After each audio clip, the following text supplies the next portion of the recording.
இந்த வாரம் வர ஆகஸ்ட் 9 அன்னைக்கு 3 இம்பாக்ட்ஃபுல் வெபினார்ஸ் உங்களுக்காக காத்துட்டு இருக்கு. காலையில 10 மணிக்கு 2 webinar, master wealth milestones, how to turn financial goals into reality. அதே சமயம் defending risk for the Indian HNI beyond traditional portfolios. அதை தொடர்ந்து 11 மணிக்கு NRI insurance blue print, cross border protection for global Indians. டிஸ்கிரிப்ஷன்ல லிங்க் இருக்கு, மறக்காம லிங்கை click பண்ணி வெபினார்ல ஜாயின் பண்ணிக்கோங்க. கடன் இல்லாமல் வாழ முடியுமா? நிச்சயமா முடியும். இதோட வீடியோ முடிச்சிடலாமா? எப்படி கடன் இல்லாமல் வாழ்வது, யாருக்கு கடன் இல்லாத வாழ்க்கை சரி வரும், எப்போ கடன் இல்லாமல் வரணும், இப்படி நிறைய கேள்விகள் இருக்கு. பட் டைட்டில் ஆஃப் த வீடியோவுக்கு சிம்பிளஸ்ட் ஆன்சர் முடியும். என் பார்வையில் சம்பாதிக்க ஆரம்பித்த உடனே கடன் வாங்குறவன் அடிப்படையில் ஒரு தப்பு பண்ணுறோம். சம்பாதிக்க ஆரம்பித்த உடனே முதல்ல வர வேண்டிய விஷயம் கடன் இல்லை, சேமிப்பு. சேமிக்க வேண்டிய ஒரு பழக்கத்தை நீங்கள் ஏற்படுத்திக்கிட்டா முதல்ல ஒரு 25 to 50%, குறைஞ்சபட்சம் 25%, அதிகபட்சம் 50% சம்பளத்தில் நீங்கள் சேமிக்க ஆரம்பிச்சிங்கனாக்கா, சேமிப்புங்கிற ஒரு பழக்கம் உங்கள் லைஃப்குள்ளே முதல்ல வந்துடணும். முதல்ல சேமிப்பு உங்கள் லைஃப்குள்ளே வந்துருச்சுன்னா அதுக்கப்புறம் கடன் எப்போ வரணும் அப்படிங்கிறத நீங்கள் மெதுவாக தான் தீர்மானிப்பீங்க. ஆனால் நடக்கிறது என்ன? முதல்ல கடன் உள்ளே வந்துடுது. கடன் முதல்ல உள்ளே வந்த உடனே சேமிப்பு இல்லாமல் போயிடுது. அதுக்கப்புறம் சேமிப்பு எப்போ வருது? காலம் கடந்து வருது. சேமிப்பு உங்கள் லைஃபுக்குள்ளே வரவே மறுக்குது.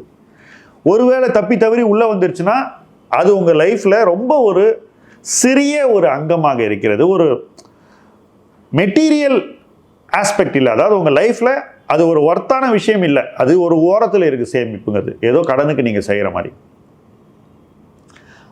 அப்படிப்பட்ட ஒரு சேமிப்பு உங்களுக்கு என்ன செய்யும், என்ன செய்யுங்கிறத விட என்ன செய்யாதுங்கிறது ரொம்ப முக்கியம். நீங்கள் அடைய வேண்டிய இடத்த அடைய மாட்டீங்க பொருளாதார ரீதியாக. நாளைக்கு நீங்கள் ஒரு இடத்துல இருக்கணும்னு நினச்சா நீங்கள் அந்த இடத்த அடையிறதுக்கு ரொம்ப நாள் ஆகும். நீங்கள் அந்த இடத்த அடையிற நேரத்தில் மற்றவங்களாம் இன்னும் ஒரு பெரிய இடத்துக்கு போயிருப்பாங்க. அப்போ உங்கள் லைஃப்பில் எல்லா நேரத்துலையும் ரிக்ரெட் இருந்துகிட்டே இருக்கும். நான் இப்படி இருந்திருக்கணும், நான் இப்படி பண்ணாமல் போயிட்டேன், இதை பண்ணுறதுக்கு பதிலாக நான் அப்படி பண்ணியிருந்தா பெட்டராக இருந்திருப்பேன். இப்படி உங்கள் மைண்டில் எப்போ பாரு உங்கள் மைண்ட் வாய்ஸே அவங்க திட்டிகிட்டு இருக்கும். இது டெஃபினெட்லி ஒர்த் அவாய்டிங். ஸோ லைஃப்பில் முதல்ல வர வேண்டியது சேமிப்பு. சேமிப்புக்கு அடுத்தது வர வேண்டியது முதலீடு.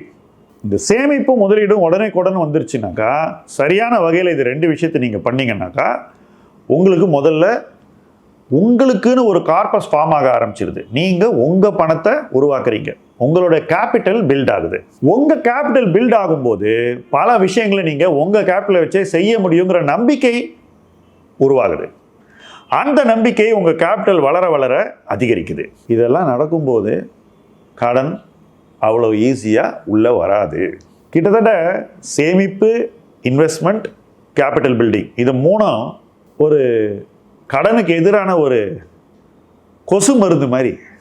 அந்த இடத்துல கொசு எப்படி உள்ளே வராதோ, கொசு மருந்து அடித்தா அந்த மாதிரி இது 3 இருந்துச்சுன்னா கடன் உள்ளே வராது. உங்கள் மைண்ட் செட் உள்ளே வர விடாது, அதுதான் விஷயம். அப்போ உங்கள் மைண்ட் செட் அதை உள்ளே வர விடாத போது நீங்கள் திரும்ப திரும்ப இந்த விஷயத்திலேயே ஒரு லூப்பில் இருப்பீங்க. சேவிங், இன்வெஸ்ட்மெண்ட், கேபிட்டல் பில்டிங், இந்த லூப்லேயே நீங்கள் இருப்பீங்க. இந்த லூப்பில் நீங்கள் வளர வளர உங்கள் கேபிட்டல் ஃபார்ம் ஆகிட்டே இருக்கும். உங்கள் கேபிட்டல் ஃபார்ம் ஆகும்போது ஒரு காலகட்டத்தில் உங்கள்கிட்ட நிறைய கேபிட்டல் சேர்ந்துடும், 7-8 வருஷத்தில் சேர்ந்துடும். இப்போ அந்த இடத்துல நீங்கள் என்ன திங்க் பண்ண போகிறீங்க? சரி, இப்போ ஒரு வீடு வாங்கலாமா அப்படின்னு யோசிக்க ஆரம்பிப்பீங்க. அப்போது அந்த வீடு வாங்கும்போது தான் முதல்ல கடன் உள்ளே வரப்போகுது. இதுக்கு முன்னாடி கடன் வர்றதுக்கு நிறைய வாய்ப்பு இருக்குது. அதையெல்லாம் நீங்கள் தட்டி கழிப்பது தான் ரொம்ப முக்கியம், அல்லது தள்ளி போடுவது ரொம்ப முக்கியம். ஸோ கடன் நம்ம கதவை தட்டும்போது ஒன்று அதை தட்டி கழிக்கணும், இல்லை தள்ளி போடணும். இந்த 2 சாய்ஸையும் நீங்கள் கவனமாக யோசித்து செய்யணும். இப்போ தட்டி கழிக்கிற விஷயம் சொல்கிறேன் சார். ஃபஸ்ட்டு சேலரி வந்த உடனே சேலரி அக்கௌண்ட் ஓப்பன் பண்ணுறாங்க இல்லையா? அதில் தான் போய் சேலரி விழுது. அதுக்கு ஒரு சேலரி அக்கௌண்ட்டுக்கு ஒரு பேங்க் இருக்குது. அந்த பேங்க் முதல்ல உங்களுக்கு கடன் வைக்க ட்ரை பண்ணுவோம். அந்த கதவை நீங்கள் சாத்தணும். எனக்கு PL வேண்டாம், எனக்கு கிரெடிட் கார்டில் லோன் வேண்டாம்னு மூடணும் அந்த கதவை. அந்த கதவை நீங்கள் மூடிட்டாலே 50% ஆஃப் த ப்ராப்ளம் சால்வ். இதற்கு அடுத்தபடியாக நல்ல சம்பளம் வந்துருச்சு, உங்களுக்கு வேணும்னா நாங்கள் கார் லோன் கூட கொடுப்பேன்னு அந்த பேங்க்கே ஃபோன் பண்ணுவான் திருப்ப. அந்த கதவையை நீங்கள் அவ்வளோ லேஸில் திறக்கக்கூடாது. இப்போ சேல்ரி நல்லா இருக்கு, அதனால் நான் சேல்ரியில் ஒரு பைக் வாங்க போகிறேன்னு லஞ்சில் ஆஃபீஸில் சாப்பிடும்போது 2-3 பேர் சொல்லுவாங்க. அந்த பைக் அத்தியாவசியமானதை யோசித்து நீங்கள் வாங்கணும். சில பேருக்கு பைக் அத்தியாவசியம், அவங்க அந்த பைக்கை எப்படி வாங்கணுங்கிறதுல கேர்ஃபுல்லாக இருக்கணும். பைக்கு தான் அவசியம், 3 லட்ச ரூபா பைக் அவசியம் இல்லை. ஸோ வேலைக்கு பைக் அவசியம்னு இருக்கிறவங்க 1 லட்ச ரூபாய்க்கு நல்ல பைக் வாங்கலாம், 3 லட்ச ரூபாய்க்கு பைக் வாங்க வேண்டிய அவசியம் இல்லை. நீங்கள் 1 லட்ச ரூபாய்க்கு பைக் வாங்கும்போது சில நேரத்தில் உங்களுக்கு கடன் தேவைப்படாது, கடன் உங்கள் லைஃபுக்குள்ளே வராது, அல்லது அப்படியே நீங்கள் எடுத்துக்கிட்டாலும் அந்த கடனை நீங்கள் சிறு தவணை மூலமாக குறுகிய காலகட்டத்தில் அடைச்சிடலாம். உங்கள் இஎம்ஐ கம்மியாக இருக்கும், லோன் டியூரேஷனும் வெறும் 3 வருஷம் இருக்கும், முடிச்சுட்டு தூக்கி போட்டு போயிடலாம். அப்பவும் உங்கள் லைஃபுக்குள்ளே கடன் எட்டி பார்க்கவே தவிர நடுவில் சேர் போட்டு உட்காராது. ஸோ இந்த முடிவுகளில் நீங்கள் கேர்ஃபுல்லாக இருக்கணும். ஸோ கடன் உள்ளே வராமல் இருக்க வேண்டும் என்றால் அதை தள்ளி போடுவது ரொம்ப ரொம்ப முக்கியம், தடுப்பதும் ரொம்ப ரொம்ப முக்கியம். தடுக்கக்கூடிய கடன்கள் கிரெடிட் கார்டில் அவுட்ஸ்டாண்டிங் வச்சு வட்டி கட்டுவது, அது கடனாக்குவது, அதை லோனாக மாற்றுறது, அந்த அவுட்ஸ்டாண்டிங்கை அது பண்ணவே கூடாது. பர்சனல் லோன் வாங்கவே கூடாது. சில பேர் ரொம்ப கிரேசியான திங்ஸ் எல்லாம் பண்ணுவாங்க. நகை கடையில் போய் நகையை வாங்கிட்டு உடனே அதை கொண்டு போய் அடமானம் வச்சு லோன் வாங்குவாங்க. இதை விட ஒரு முட்டாள்தனமான ஒரு ஃபைனான்ஷியல் டெசிஷன் நீங்கள் லைஃப்பில் பார்க்கவே முடியாது. நீங்கள் ஒருத்தருக்காக தான் வேலை பண்ணுறீங்க, யார் கடன் கொடுத்தானோ அவனுக்காக. அண்ட் அந்த நகை மேலே இருக்கக்கூடிய ரிஸ்க்கை வேறு நீங்கள் எடுக்கிறீங்க. இது தவிர்க்கப்பட வேண்டியது, தடுக்கப்பட வேண்டிய ஒரு கடன். வாகன கடன் அப்படிங்கிறது ஒன்று தள்ளி போடணும், அல்லது அதை கரெக்டான அளவீட்டில் வைக்கணும். நம்ம சக்திக்கு மேலே ஒரு வாகனத்தை வாங்கக்கூடாது, நமக்கு சக்தி இல்லாத போது ஒரு வாகனத்தை வாங்கக்கூடாது. இந்த 2 விஷயம் வெஹிக்கிள் லோனில் ஞாபகம் வச்சுக்க வேண்டியது. ஓகே, சக்திக்கு மேலே வாங்கக்கூடாது, அடுத்தது நமக்கு சக்தி இல்லாத போது வாங்கக்கூடாது. ஓகே, சில பேர் சக்தியே இல்லாமல் வாங்கிடுவாங்க, அது 2ஐயும் நீங்கள் தவிர்க்கணும். இந்த சக்தி இல்லாத போது எப்படி சார் வாங்க முடியும்னு நீங்கள் கேட்பீங்க. பிரதர்கிட்ட சேல்ரி இருக்கும், ஃப்ரெண்டுக்கிட்ட சேல்ரி இருக்கும், உன் பேரில் வாங்கிடுறா, நான் உனக்கு கொடுக்குறேன்னுலாம் நிறைய அட்ஜஸ்ட்மெண்ட்லாம் பண்ணுவீங்க. அன்புக்காக அவங்களும் செய்வாங்க. இதையெல்லாம் தவிர்க்கணும். எப்போ நமக்கு பொருளாதார சக்தி இருக்கோ அப்போ தான் நம்ம ஒரு பொருளை வாங்கணும்.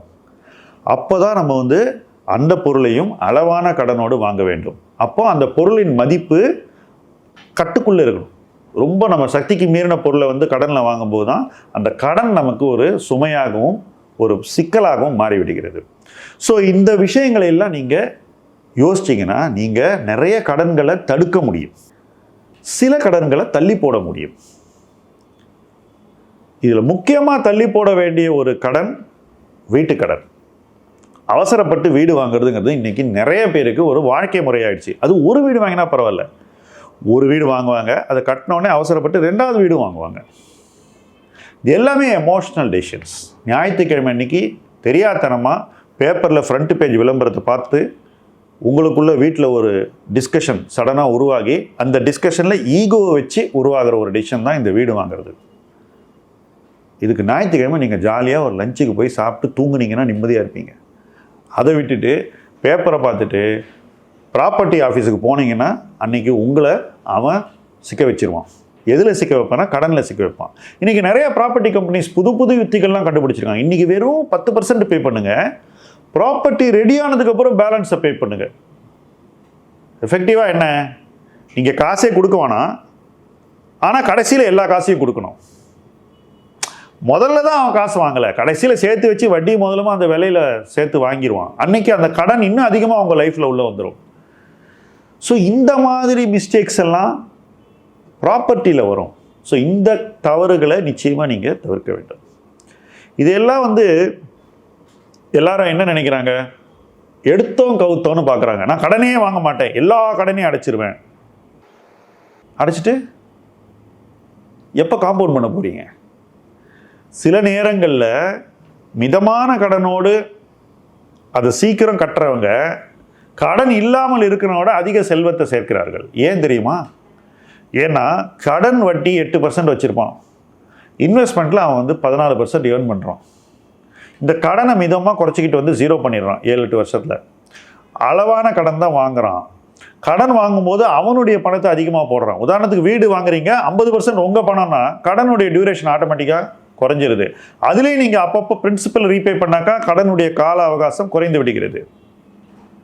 ஸோ அந்த கடனை தள்ளி போட்டு அதுக்கப்புறம் குறைவா வாங்கி அதுக்கப்புறம் சீக்கிரம் அடைக்கிறது, இது ஒரு பாசிட்டிவ் லூப் கடன் வாங்குறதுல. ஆனால் சீக்கிரமாக அடைக்கிறது அப்படிங்கிறத நம்ம எப்படி இன்டர்பிரேட் பண்ணுறோங்கிறதுலையும் ஒரு சிக்கல் இருக்கு. என்னை பொறுத்த வரைக்கும் நிறைய பேர் ரொம்ப அவசரப்பட்டு கடன் அடைச்சிடுறாங்க, இன்வெஸ்ட் பண்ண தவறிடுறாங்க. கடனை அடைப்பதற்கும் முதலீடு செய்வதற்கும் ஒரு பேலன்ஸ் இருக்கணும். எது நமக்கு பெட்டர் எக்கனாமிக் பெனிஃபிட் கொடுக்குன்றதை ஒவ்வொரு காலகட்டத்திலையும் யோசிக்கணும். ஒரு பாட்டம் ஆஃப் த பேர் மார்க்கெட்டில் நிறைய பேர் கடன் அடைக்கிறாங்க, டாப் ஆஃப் த புல் மார்க்கெட்டில் போய் கடன் வாங்குறாங்க. இது ரெண்டுமே தப்பு. ஸோ கடன் இல்லாத வாழ்க்கை ஒரு எண்ட் டெஸ்டினேஷன். லைஃப்பில் ஒரு ஸ்டேஜுக்கு மேலே நீங்கள் கடன் வாங்க வேண்டிய அவசியமே இருக்காது உங்களுக்கு. ஆனால் அதுக்கு முன்னாடி சில விஷயங்களுக்கு நம்ம கடன் வாங்க வேண்டி இருக்கும். அதை மிதமாகவும் அளவாகவும் கட்டுக்குள் அமைத்து கொண்டு வாங்குவதும் ஒவ்வொரு தனிநபரின் பொறுப்பு. வாங்கிய கடனை மறுபடியும் 0 கொண்டு வரதுலையும் ஒரு நிதானம் இருக்க வேண்டும், அவசரப்போக்கு இருக்கக்கூடாது. முதலீடுகளை பாதிக்காத வண்ணம் கடன் வாங்க வேண்டும், கடன் அடைக்கப்பட வேண்டும். முதலீடும் வளரணும், கடனும் குறையணும். இது ரெண்டுத்துக்கு நடுவில் ஒரு பேலன்ஸை ஸ்ட்ரைக் பண்ணணும். அப்படி பண்ணிங்கன்னா கடன் இல்லாத வாழ்க்கை அமையும் போது முதலீடு மையமாக உள்ள ஒரு வாழ்க்கையும் உங்களுக்கு கிடைக்கும். இது ரெண்டும் கிடைக்கணும். கடன் இல்லாத ஒரு வாழ்க்கையும் இருக்கணும், அதையும் வாழணும். முதலீடை மையப்படுத்திய வாழ்க்கையை வாழணும். வெறும் கடன் இல்லாத வாழ்க்கை மட்டும் உங்களுக்கு கிடைச்சி முதலீடு இல்லாத ஒரு வாழ்க்கை கிடைச்சதுன்னா அந்த வாழ்க்கை ஒரு ஐடியல் சிச்சுவேஷன் இல்லை. ஸோ அந்த ஐடியல் சிச்சுவேஷன் என்னங்கிறத நீங்கள் யோசிச்சிங்கனாக்கா ஒரு பேலன்ஸ் லைஃப்பை உங்களால் உருவாக்க முடியும், உருவாக்க வேண்டும். அந்த பேலன்ஸ் லைஃப்பை நோக்கி இணைந்து பயணிப்போம். முதலீட்டு களம் உங்கள் களம். நன்றி.